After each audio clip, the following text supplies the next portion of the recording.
Praise the Lord at patuloy po nating pagkatiwalaan ang Diyos sa mga po yung nangyayari sa mga personal nating buhay at maging dito sa Israel at sa Pilipinas. Taas po natin ang ating mga kamay sa Panginoon.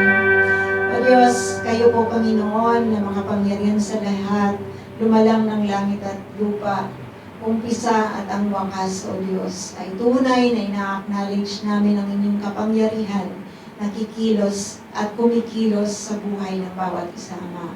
Kinukomit po namin, O God, ang aming mga buhay sa inyo.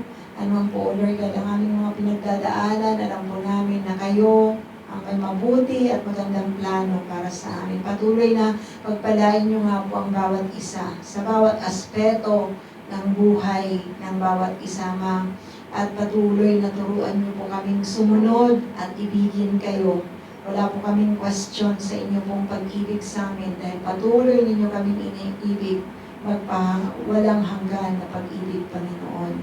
Dalangin namin ang kalakasang physical at higit sa lahat ang spiritual na kalakasan. Dalangin namin, Panginoon, na kayo ang mag-ingat sa aming mga pamilya. Dalangin namin naman na patuloy na kayo ang magbigay ng inyo pong sustenance sa bawat area ng aming buhay. Dinadakila ka po namin, pinupuri at sinasamba sa pangalan ng Panginoong Jesus. Amen.